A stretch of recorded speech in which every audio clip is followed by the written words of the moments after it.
Welcome, everyone. This is Mickey's Earbuds, and we'd like to introduce you today to our new topic. But first, let me introduce myself. My name's David, And I'm Justin. and we're here to have some fun today. I have, Justin, since you invented this bit last episode, the Where in the World, I've come up with one myself. So do you think you can handle this? Probably not. You're probably going to be either way too specific or way too generic. Well, I had to find a fireplace last time. So that was tough, but I think I'm gonna stump you. Oh boy, here we go. The revenge trick. Okay. And it's gonna be hot revenge, because not cold revenge. So, my where in the world is more of a what in the world. It is in Disney World. It is in the Walt Disney World Resort, but it is a what. So, go ahead. All right. Are we in a theme park? No. Okay. I mean, we could be, but this thing's not. Okay. Is it at a resort? Yes, it is. Okay. How many things does that lay it down to? A lot. Is it at a deluxe resort? It is not at a deluxe resort. Oh, okay. Is it at a value resort? I'm gonna say yes. Okay, value resort. So we're clear. Could include Fort Wilderness Campground, Pop Century, Art of Animation, or any of the all-star resorts. Those sound like values to me. Okay, so it's at so value resort. Okay.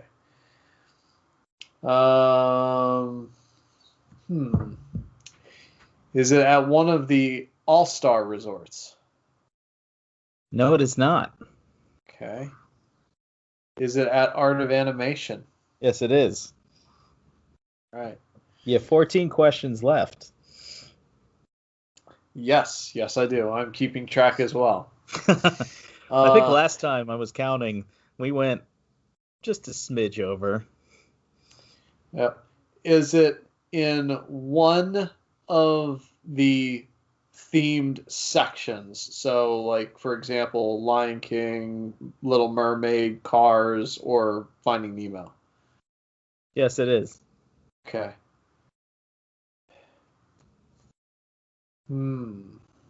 Is it in the Finding Nemo section? No, it is not. Is it in the Little Mermaid section? Yes, it is. Okay. So that brings me to, I got 11 left, I think, by my count. Yes. Okay. You're right. This is tricky. This is tricky. Oh man. Is it more specific you get, the harder. Is it outside? Well, the whole resort's technically outside. Nah, you know what I mean. Is it yes? Yes. Is it?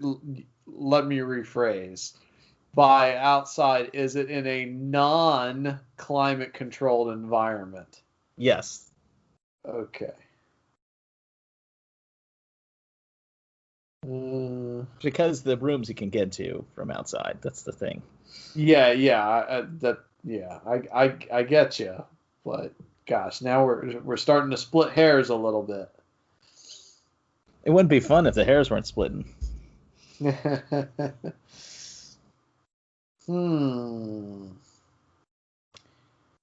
Would it be considered one of the decorative parts of the resort?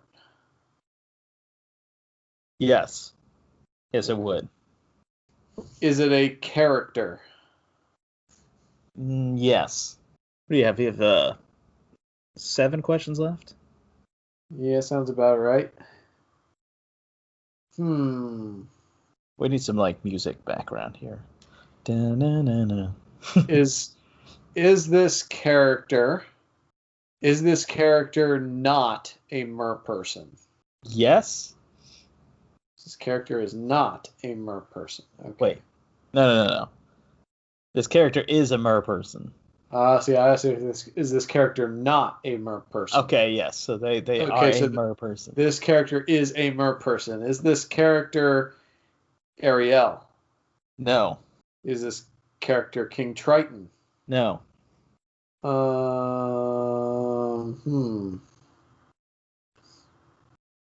I'm sending you it in the chat, but you cannot look at it yet. Okay. Yeah, so you'll see what I'm talking about in the chat, but you cannot look at it yet. All right. I'll give you a hint. On my wife's Facebook, Elena, there's a picture with her and this thing.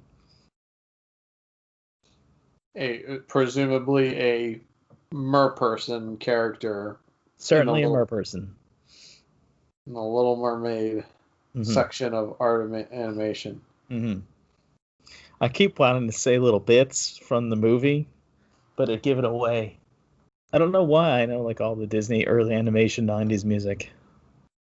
Yeah. It's even more fun that you have the image in the chat, but you can't look at it.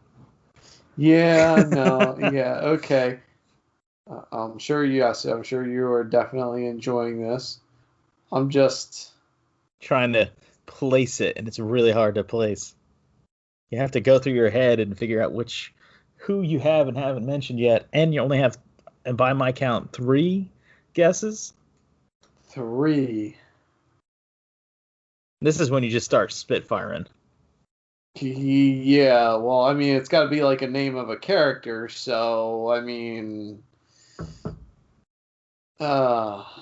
is it one of Ariel's sisters? No. What the? It's a big one. Is it Ursula? Yes, that's it. Okay. I was like, it can't possibly be that obvious, but here we are. All right. All right, look in the chat. Yeah. Hold on a second. The Ursula at Art of Animation is at least 3 stories tall. Yeah, she's pretty big. She's a big lady. Yes. I was trying to think of quotes to say. I was like, if I say this, he'll get it. If I say this, he'll get it. Yeah, well, I could, if roles were reversed here and you didn't get it, I would have been like, well, you are one poor unfortunate soul. That's a good one. That's a really good one. But yeah, it was Ursula. My wife has a picture of her doing the stand of the statue right in front of it. Nice. We were there probably, I want to say near midnight. Maybe a little. It was dark because it was in the winter, so maybe it was closer to 8 o'clock. But okay. Yeah, that was it's one of my favorite pictures of her. I think that was like her social media picture for ages. Oh, you know what? I'm remembering this picture now that you mention it. Yeah. Oh. Well, on that happy note, today's topic of conversation actually happens to revolve around resorts, spaces at Walt Disney World, doesn't it? I hope so. That's what I'm prepared for. Okay. You're prepared. Wow. Okay, that's more than I suggested the idea. All right. Okay. Well, alrighty then. So, what are we gonna be talking about in regard to Disney resorts here?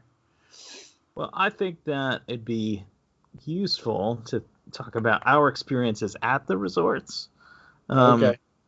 We don't need to necessarily get into the vacation club, but what are the things that you've liked in general?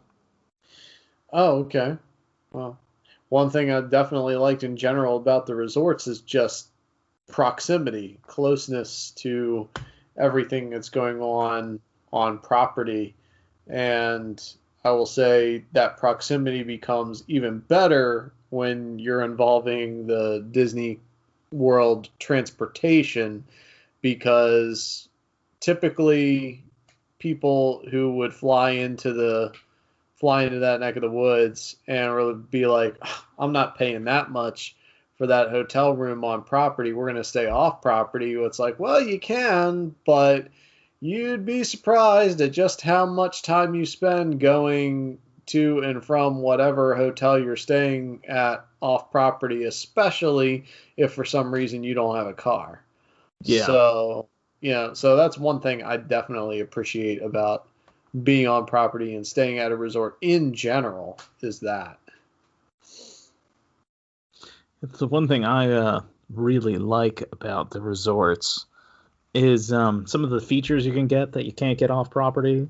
Like when you buy stuff or swag in the parks, they'll actually ship them to your resort. It's like really convenient. Yes, that is very handy. On our past trip where we just took a day and went to Magic Kingdom, and then later in the week took a day and went to Epcot, but we were not staying on property. That was a feature that I missed because I saw this Jungle Cruise skipper backpack in the gift shop for Pirates of the Caribbean, and I was like, I want that, but I don't want to carry it around in the park with me all day. So we went around the park, and then it's like, well, now we just got to make a special trip over to Adventureland and get that backpack before we leave.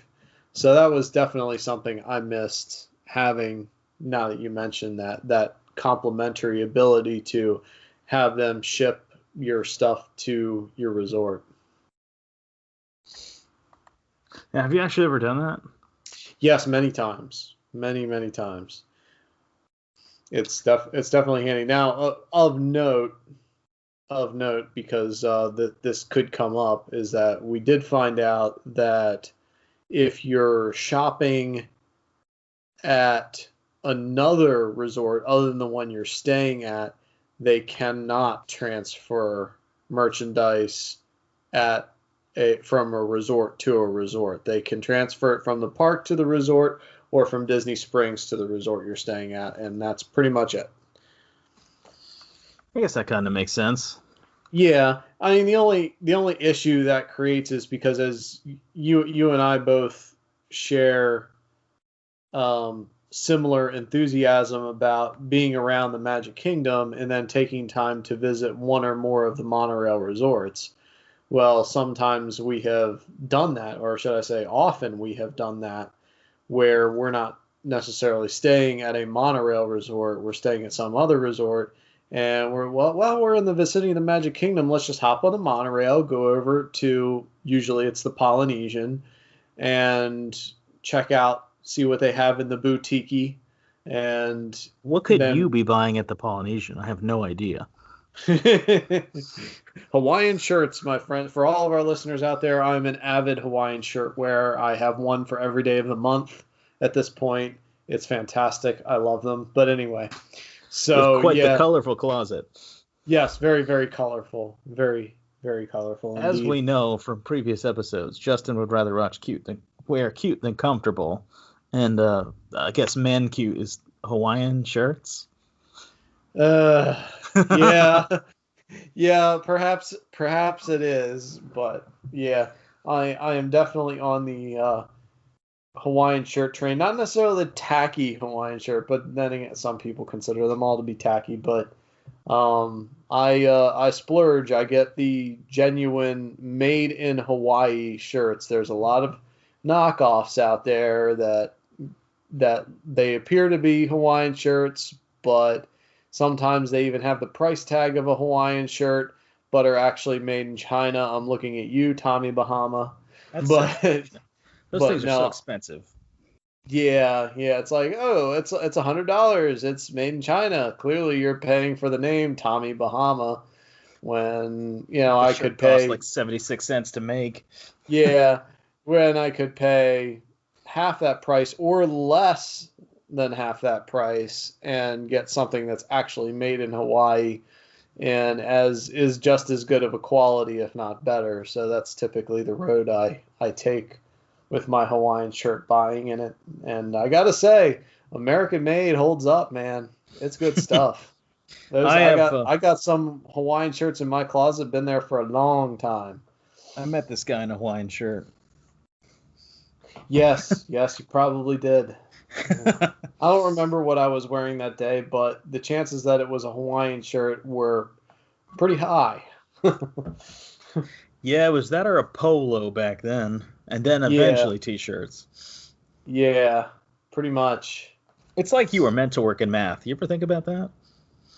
No, I never really did, actually. Um, Never really did think about that, but nonetheless, here I am. So, living the dream. But so anyway, resorts. We segued into Polynesian slash Hawaiian garb there for a little bit. But speaking of, I mean, that's one of my favorite things about the Polynesian resort is I do enjoy their shopping there. I mean, it seems like pretty much every trip to Disney World is not complete without a quick stop at the boutique at the Polynesian.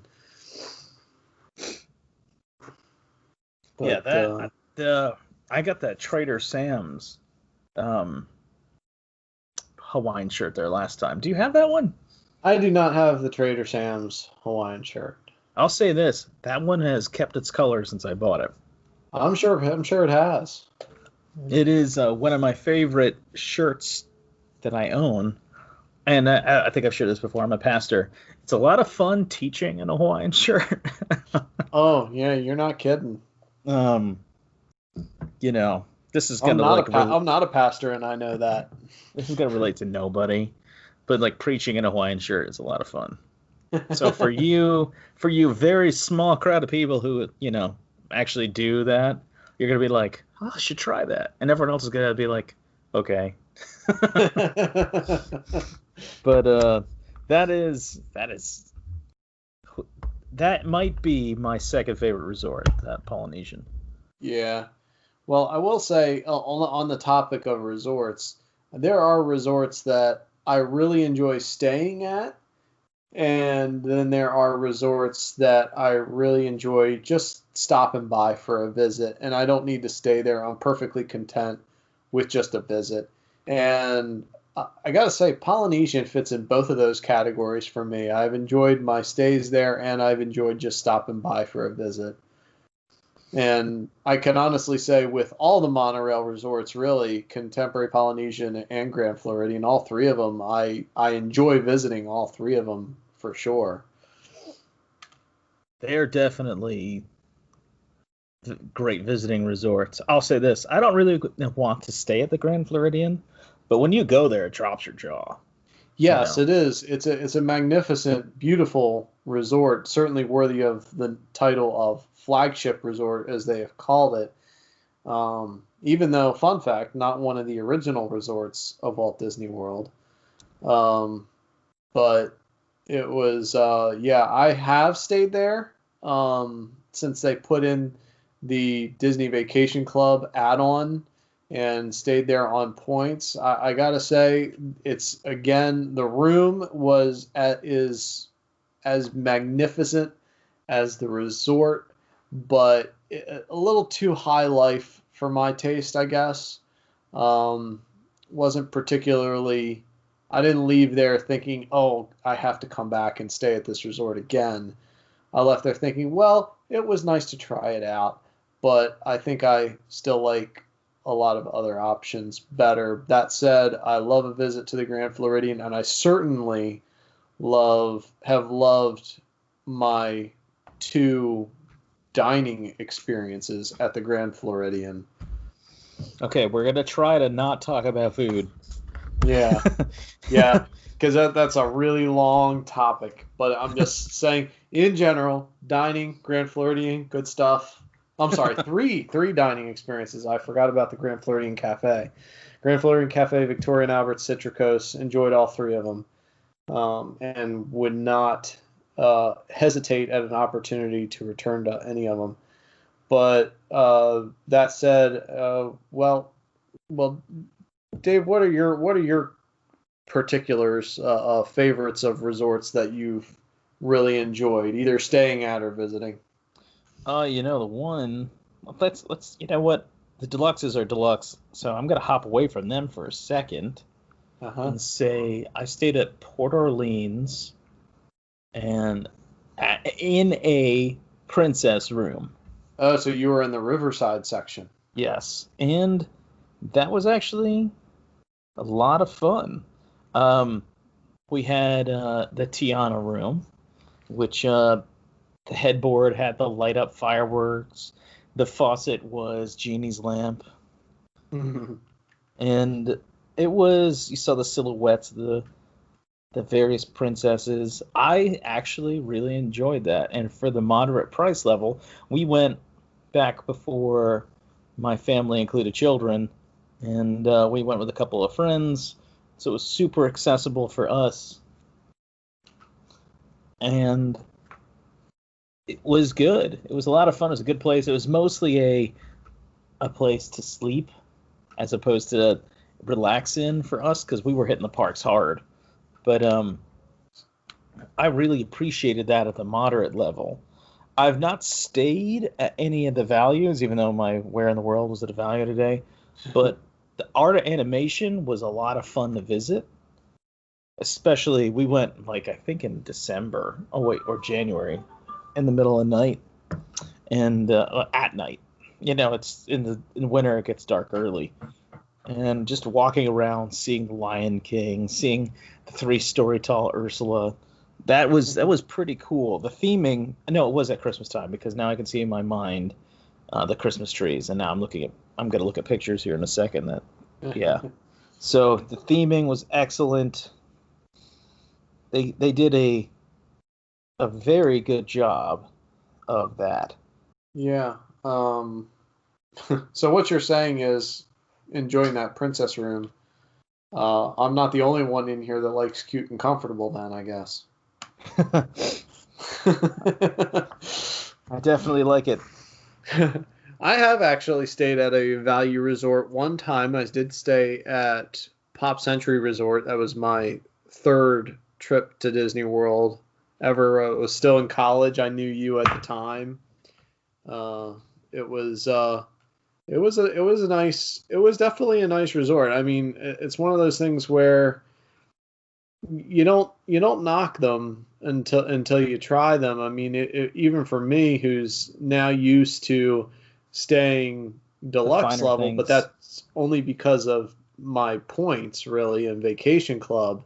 If I was paying cash, I wouldn't hesitate to stop at Pop Century or Art of Animation and get a room at either one of those places. They are quite nice, and the food courts certainly encompass a lot. I know we're not talking about food, so I'm not going to get into the details there again.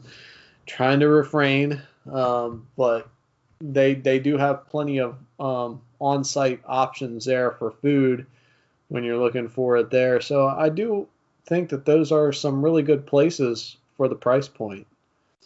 Everyone's gonna be like, their every episode's a food episode. May not be wrong.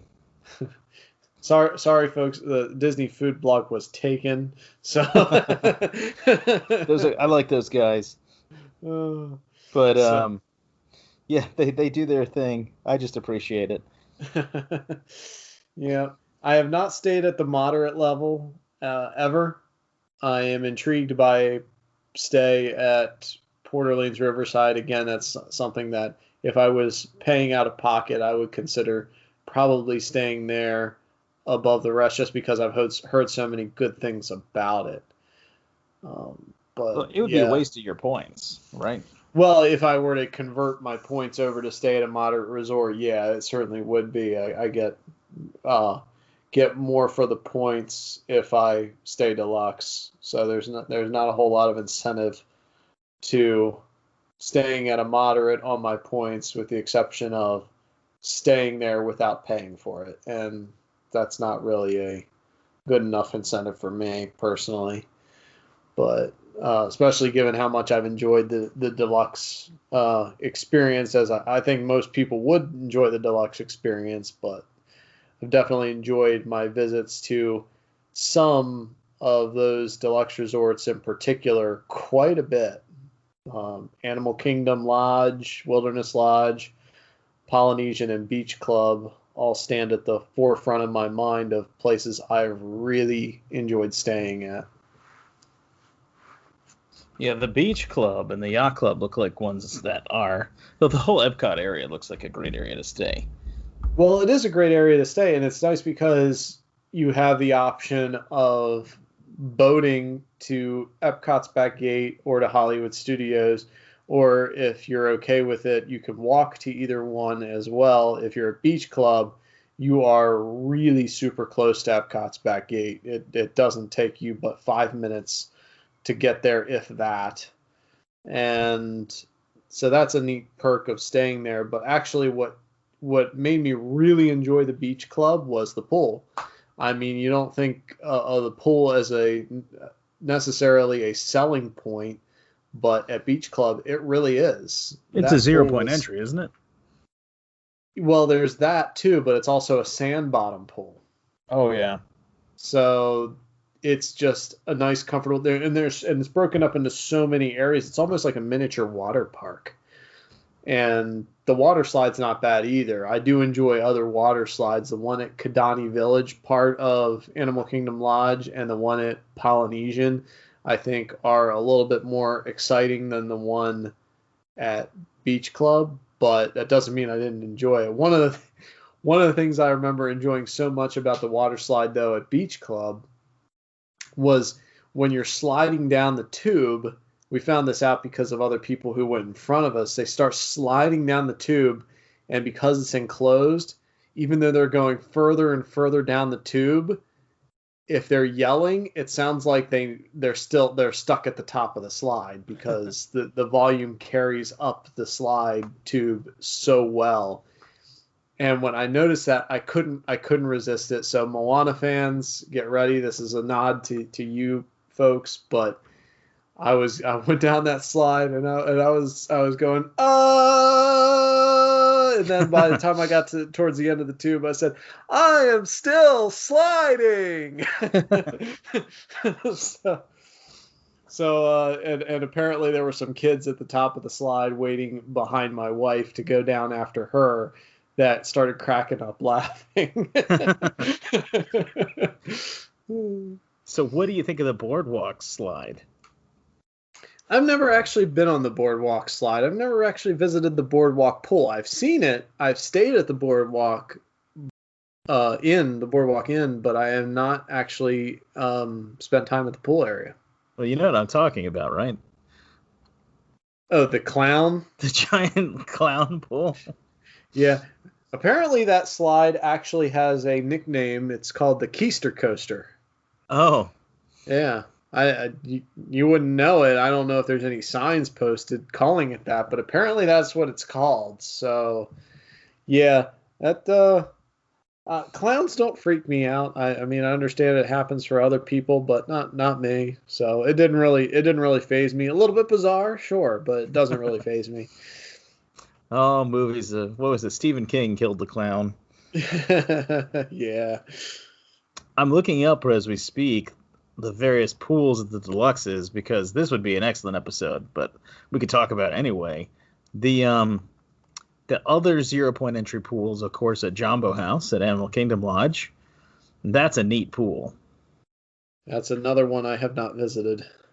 When my wife stayed there and we went to the pool, it was quiet for being the one at Jambo House, and Jambo House is huge.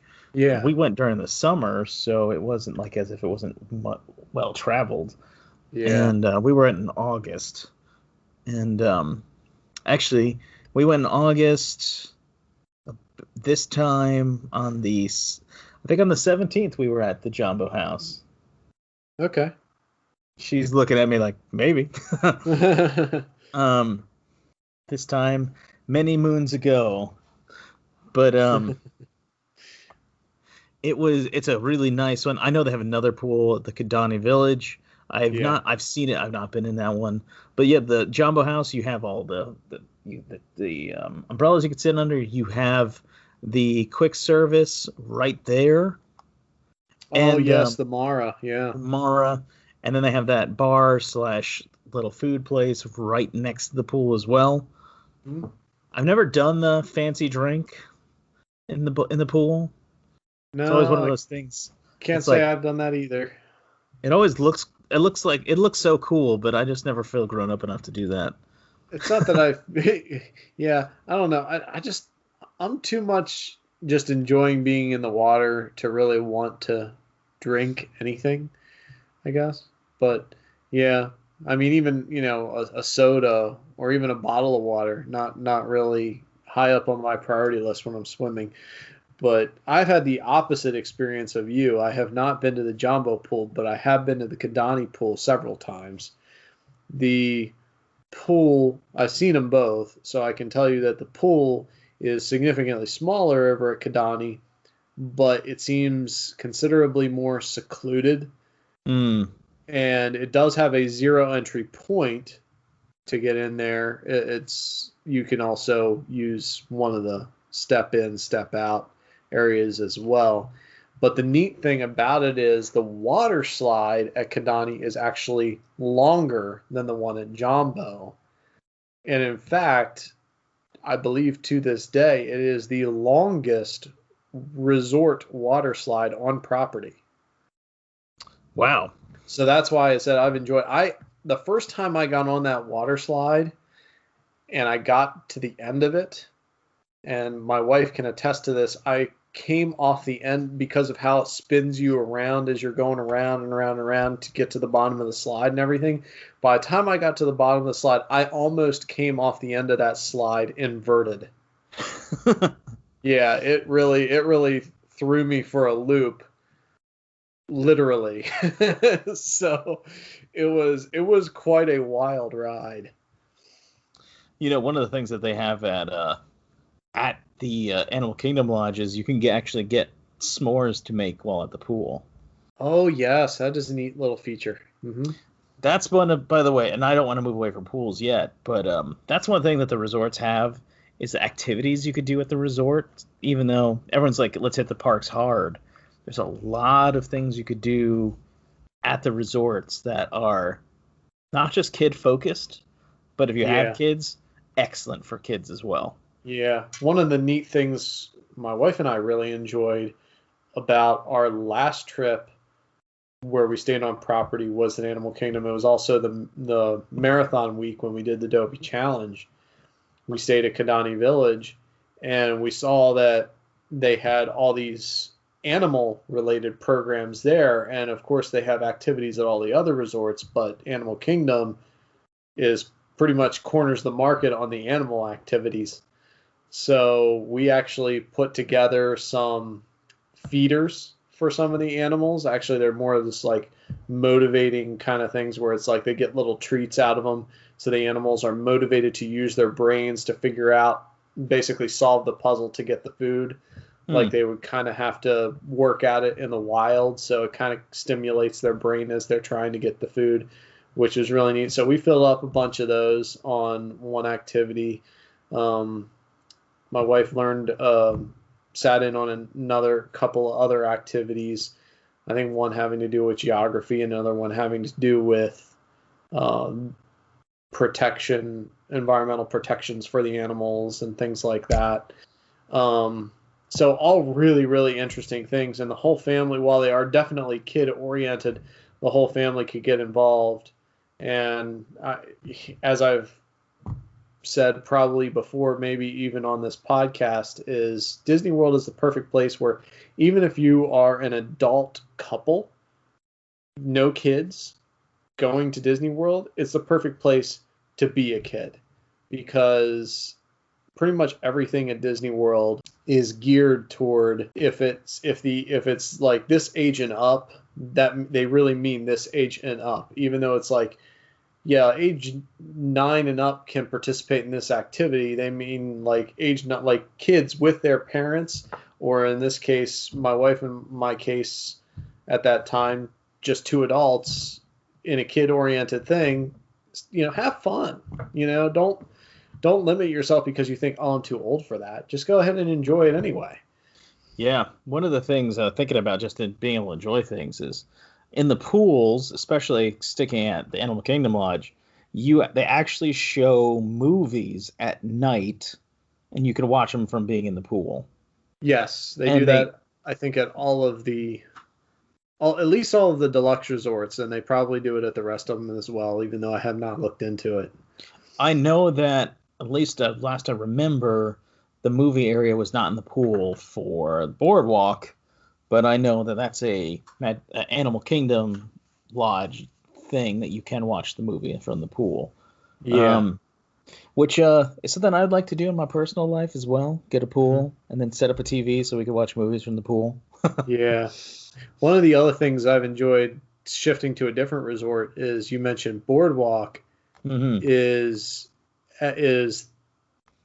at night on the Boardwalk. They very much in a seemingly traditional sense, they have Boardwalk performers on the Boardwalk. So just strolling the Disney Boardwalk at that resort is kind of an experience in itself. It's just a really neat atmosphere that they put together there at night. Have you ever done the dueling? It's not the dueling pianos. The club down the road where they play the live music. Have you ever been in there? No, I've never been. But actually, I do think they at least used to have dueling pianos there. It's something where I've heard it's either really, really hopping or it's not. It's from what I've been told by people who've gone to it. Are you referring to Jelly Rolls? Is that the and the Boardwalk where they have the club? They have two things right there at the end of the Boardwalk. One of them is Jelly Rolls, which is a kind of a lounge bar scene with dueling pianos, as I understand it. And the other one is the Atlantic City Dance Hall. So two different things there at the end of the Boardwalk. Yeah, I've heard that they're either really hot or really not. Yeah, that's probably sounds about right. But then when you consider that you're on a family-oriented company's property, it kind of makes sense. Yeah.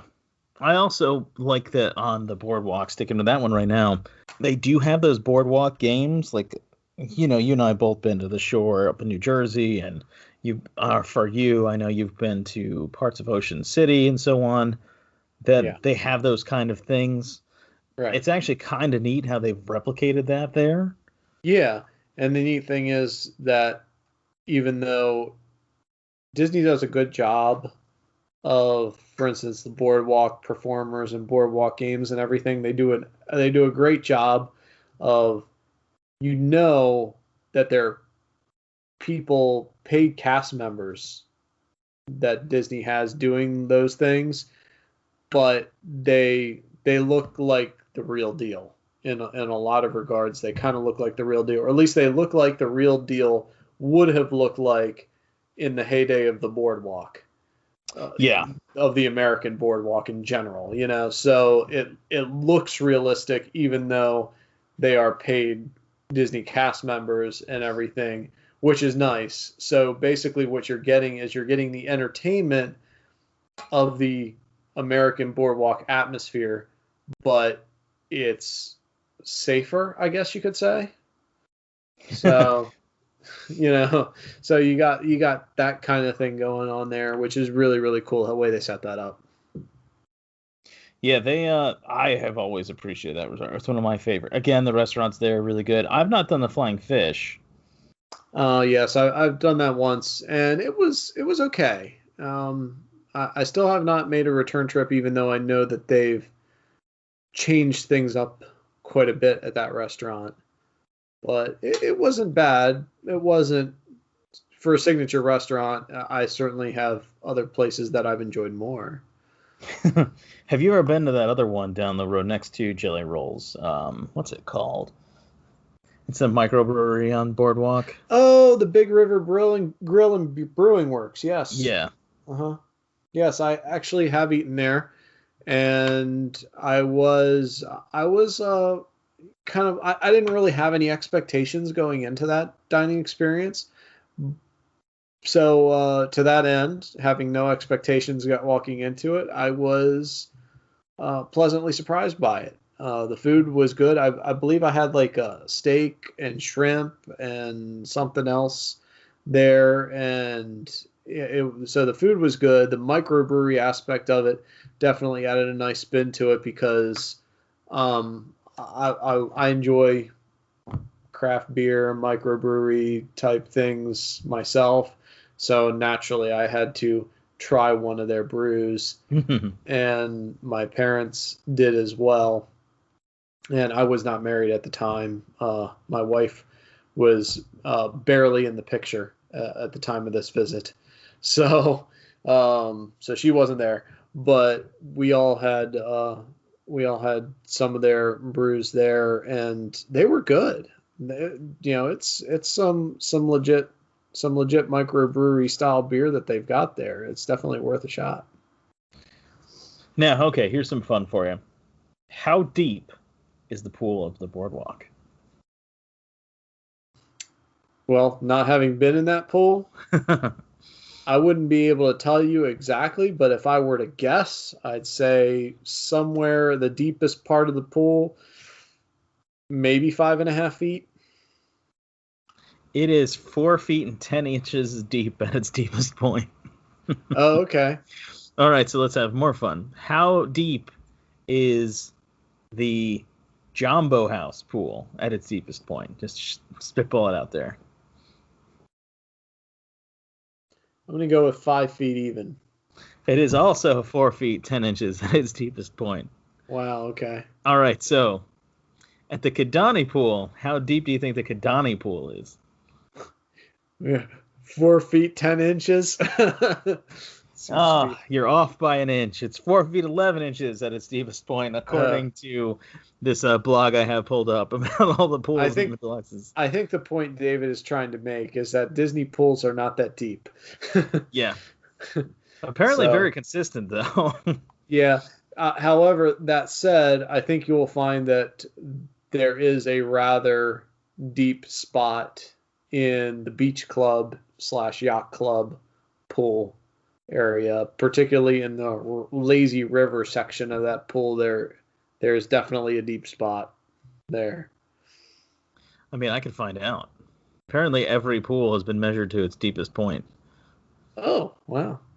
Yeah, that's a thing. A thing I didn't know was a thing until I found out it was a thing. Apparently the deepest the pool gets at the Polynesian is 4'6". Yeah, that makes sense. So it ain't a deep pool. So if you got kids, there you go. Yeah, well, same goes for apparently most of the pools on Disney property. It's like you'd think it'd be 5 feet, but it's not. Like, why? Yeah. Again, 4 feet 6 inches at the Wilderness Lodge. Who makes these decisions? Imagineers usually. They're just like, guess what? It's not that deep. All right, tell me what beach clubs is. All right, so the quiet pools are 4 foot 6 inches. And the lazy river is approximately 8 feet deep at its deepest. There it is. It is. Yep. I was pretty sure I remembered there being a very deep spot in the lazy river. Yeah.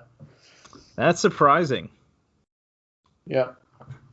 But yeah, there's this sand. I wonder how often they're re-adding sand to that resort. Yeah, I don't know. I mean, the sand doesn't seem to travel very far in the beach club pool, but yeah, I don't know. Yeah, I'm looking at the beach club. This is the one that they has at the very bottom of this article I'm looking at. Of course, it's seaside resort theming, the giant shipwreck, which is really cool to see, especially even from across the water. When you're at the boardwalk, you can see it's huge. Yeah, that's where the water slide comes off. I guess their showers and the ship is adjacent to the health club, Stormalong Bay. Mm-hmm. And their hot tubs. Actually, that's one thing we didn't talk about. All of these have hot tubs. Yes, I have spent some time in the Kidani one, and I have spent quite a bit of time at the beach club one, or at least one of them actually, because usually they have more than one, like two, at least 2 hot tubs at most of those places. Now, was that because you were hitting the resorts hard that day, and you're like, oh, time to get some of this sore Epcot walking off? Well, sometimes that's the case, but really hot water's not really the best remedy for something like that. Cold water is. But no, we were just relaxing really, and I mean, when you've been in the game as long as I have, visited Disney World as many times as I have, you really do enjoy your time in the parks, and you really do enjoy your time at the pool and at your resort in general. It's all part of the fun. Now, do you know what? In case I have this article open, do you know what temperature they keep the pools at all year round? I don't know how. Well, all non-summer year round. Wow. Because right now the pools are the same temperature as the air, probably. Probably. I would say I'm just guessing here, 80 degrees. Yeah, they're saying 82 degrees is what they keep it. So that means you could use them in the middle of February down here. Yes. I definitely went to the Kidani Pool in January. So there's that. Yeah, and it can be nippy out. It wasn't that day, but but You might have to wear. I mean, living down here, I see people in UGG boots and bubble coats like in December. So I was like, it ain't that cold. But having since adjusted, when it hits 50, I'm like, where's my sweatshirt? Where's my jacket? yeah, that is the neat thing though. If you're ever down there, if you're not from Florida and particularly if you're from somewhere up north, considerably, and you're down there in the wintertime, it's always fun to visit the pool and see how many people are just kind of like looking at you like you're weird because you're swimming in a pool in the middle of winter, and it's like, hey, I'm in Florida. It was 80 degrees out today, Everyone's like huddled in sweatshirts and several layers, and then the people who are from out of state, usually, if they're like me, they're so pale they're basically blue. But it's just amazing to me how many people that are even like people in the north that are just stuck in the mentality that swimming season is between Labor Day or Memorial Day and Labor Day.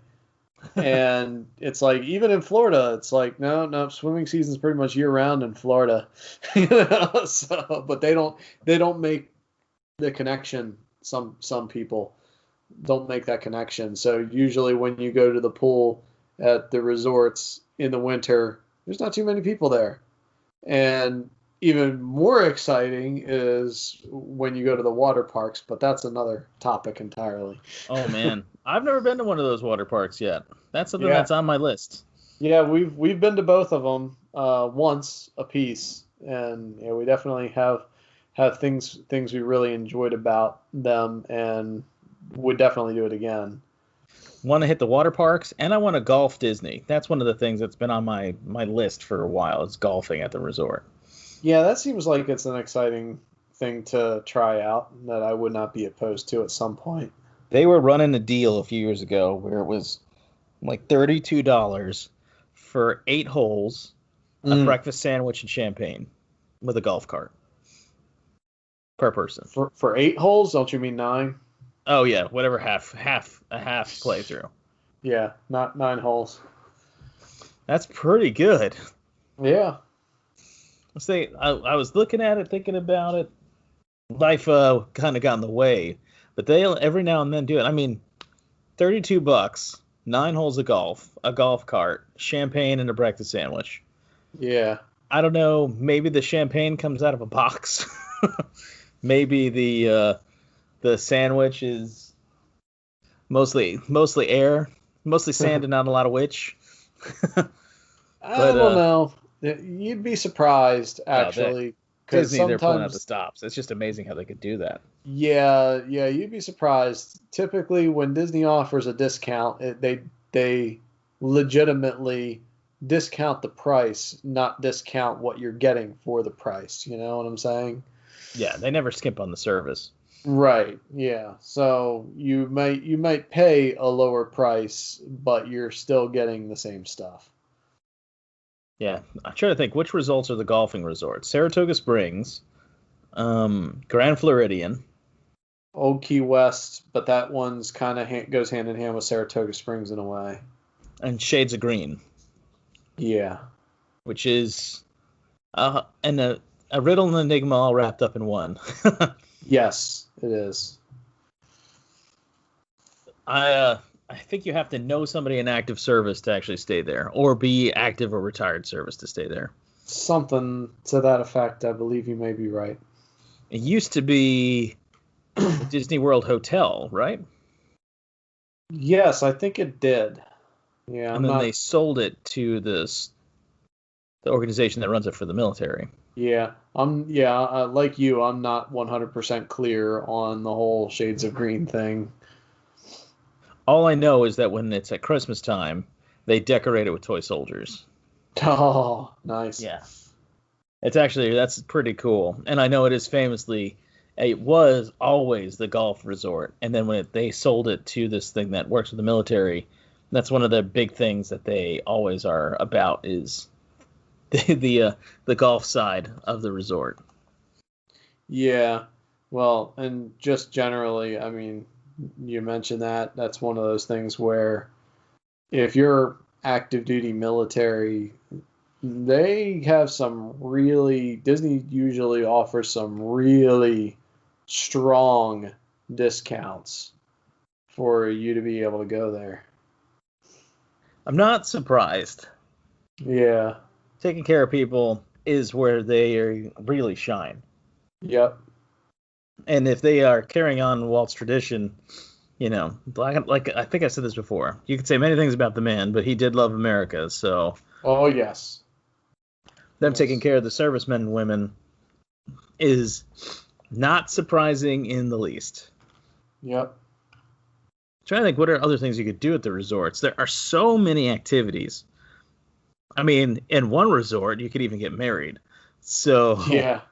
at Yeah. the Grand Actually, I think Floridian, it might even be more than one. I've seen the promos, and I've actually been around when a wedding was being officiated at the Grand Floridian. Ooh. That ain't no cheap deal. No, no, it's not. I mean, they even have it where your friends and family can pay off the wedding for you with their what is that? With their get in lieu of a regular wedding gift. Yeah. Now, I may be mistaken on this, but I do believe I know someone who actually got married at Port Orleans. Oh wow. So there are more than just the Grand Floridian where you can get. They say that they claim to offer weddings at just about every budget and price point within reason. So I'm actually looking this up. How much do you think it costs? And this is on DisneyWeddings.com. This is their official site that they handle this stuff. How much do you think it costs to get married in Magic Kingdom? whoa, I cannot imagine. So here's the first price level. The first price point is $5,000 to $15,000. That is not in the park. Okay, the second price level. This is in a park, but this is in conditions with event minimums. So these are all in all in Epcot. They go for between $7,000 and $17,000 in Epcot.